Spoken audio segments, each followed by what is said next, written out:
Hi, this is John from Final Cut Pro Classes, and today's tutorial is going to be about how to make a compound clip and why. So let's get started. So here, as usual, I built a random timeline, and above my main track I have these 4 clips, and each one of these 4 clips I did a movement effect on it. So I want those all to go together.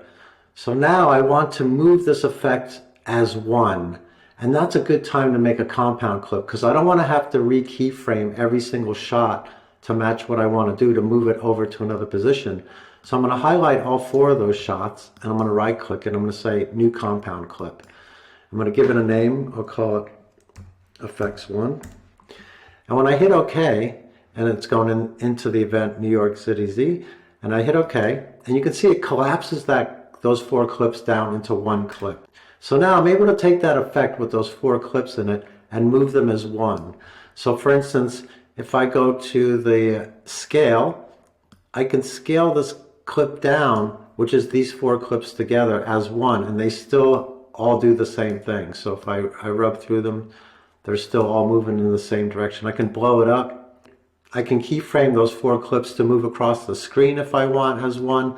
So it saves a lot of time having to keyframe those 4 shots to do a position move on it. So here, if I hit the keyframe here and say by the time I get to here I want these to go here, you can see that all 4 clips with the same movement effect on it move through the frame, and I don't have to keyframe those individually.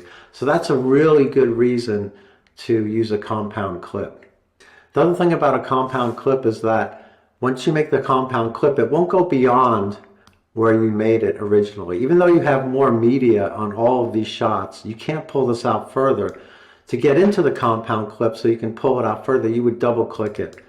That puts you in the compound clip itself. So now, if I stretch out these 4 clips and give myself a little more media inside that compound, when I go back to my main timeline, now I can stretch out the compound to wherever I stretched out that media. But until I give it more media, it won't go past the red line. If I want to get rid of that compound clip and I just want my clips to be separate again because I want to do something else, if I highlight it and go to clip on the top menu and say break apart clip items, then I will get my 4 clips back in the timeline where I can work on them individually. The thing I don't want to do, which I see a lot of people do, is make compound clips out of another compound clip. So here, if I compound this clip, this section here, so now it's one track. So now I'm adding footage on top of this compound clip. So say I put some B-roll or a title here, and then I want to adjust something in the compound clip. If I double click it, that title is not going to be in there because it's on top of the compound clip. So if you start making compound clips over compound clips, it's going to get really confusing to edit your project. And you should only keep it a compound clip or make one when it's necessary.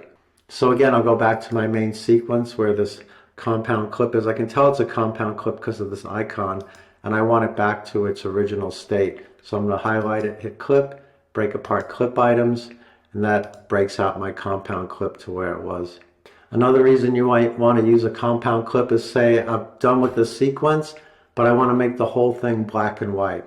So then I can highlight everything in the timeline, make a compound clip, call it black and white, hit OK, and then I can put one effect on this clip and I can drop it into this one compound clip and it makes everything black and white. But that includes everything, the titles. So if I was totally done and I wanted to do that, then maybe I would make a compound clip. But otherwise, I would try to keep the compound clips as sparse as I can. So again, I want to highlight this clip and break it apart so that it is not a compound clip, and then I get all my shots back. So I hope that explains a little bit when to use a compound clip. Thank you for watching. Subscribe or like if you want. See you next tutorial.